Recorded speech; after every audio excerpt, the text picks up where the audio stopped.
Bonjour à toutes et à tous, on est le 1er avril, promis, il n'y a aucun poisson d'avril dans cette revue de presse. On commence avec la Ligue des Champions féminine qui fait la une de l'équipe ce matin. On est en finale, titre le quotidien, avec le PSG et l'Olympique Lyonnais. Comme nous l'explique le Progrès ce matin, les joueuses de Sonia Bompastor ont su renverser une solide Juve avec beaucoup d'autorité hier soir 3-1.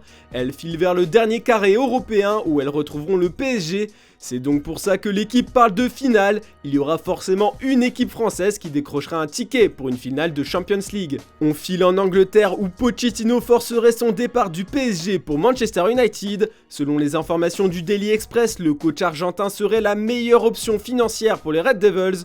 Le tabloïd le qualifiait d'entraîneur bon marché. Le PSG devrait licencier Pochettino cet été après son élimination de la Ligue des Champions, ce qui signifie que le club d'Old Trafford n'aurait pas à payer d'indemnité. Plusieurs sources du Canard affirment maintenant que des personnes haut placées ont pris contact avec Pochettino. Le Daily Mirror va même plus loin ce matin en assurant que l'ancien entraîneur de Tottenham aurait passé un entretien avec les dirigeants d'United en début de semaine, comme on vous l'avait annoncé plus tôt dans la semaine.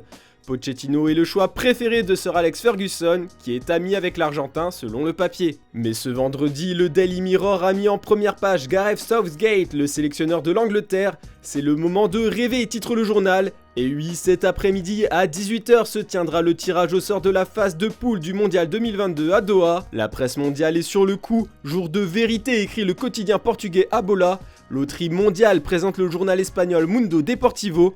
Toutes les équipes qualifiées espèrent avoir un tirage favorable pour débuter au mieux la compétition et déjà se préparer à les affronter. En France, le Parisien s'est demandé quel serait le pire et le meilleur tirage pour les Bleus. Alors selon nous, le pire tirage pour les champions du monde serait d'être avec l'Allemagne, Sénégal, Canada et le meilleur tirage serait États-Unis, Iran, Arabie Saoudite. L'Italie n'est pas qualifiée en Coupe du Monde, on ne va pas remuer le couteau dans la plaie. La presse du pays parle très peu de ce tirage. Par conséquent, ce matin, c'est Antonio Conte, le coach de Tottenham, qui fait la une des journaux. Le tacticien italien a remporté le Banc d'Or. Ce prix l'accrédite comme le meilleur entraîneur de Serie A la saison dernière, l'année où il a remporté le Scudetto. Notre football veut qu'il revienne, écrit le journal au papier rose. Antonio, le lien en or, titre le Corriere dello Sport.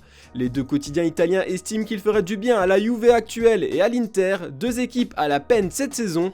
Tuttosport de son côté parle de Conte qui pousserait Dybala vers l'Inter Milan. Le numéro 10 de la Juve pourrait remplacer Lautaro Martinez à Milan. Le buteur argentin est courtisé par Conte à Tottenham. On continue de parler du mercato en Espagne. Ça y est, Vinicius Junior est à quelques jours de devenir un citoyen espagnol. Passeport prêt, titre Marca, en mettant en avant Lori Verde tout souriant. Le Real Madrid a récemment été informé par le ministère espagnol que la dernière étape pour avoir la double nationalité était terminée. De cette façon, la Casablanca peut signer un nouveau ressortissant non européen.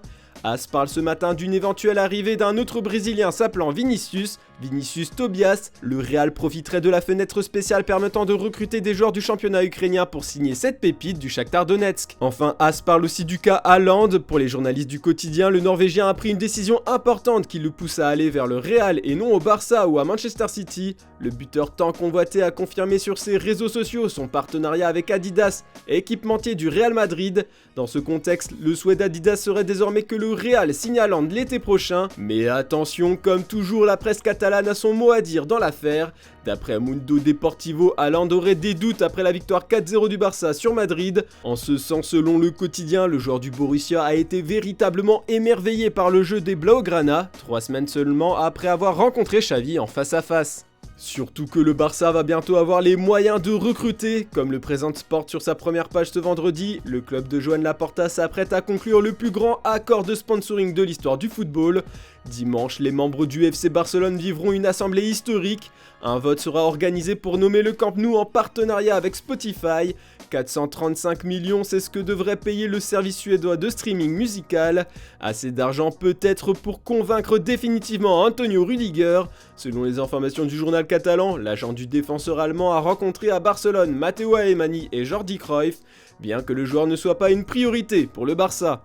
Voilà, c'est tout pour ce vendredi. Ne ratez pas le JT Foot Mercato en fin d'après-midi. En attendant, je vous donne rendez-vous demain matin pour une nouvelle revue de presse. Bonne journée à toutes et à tous.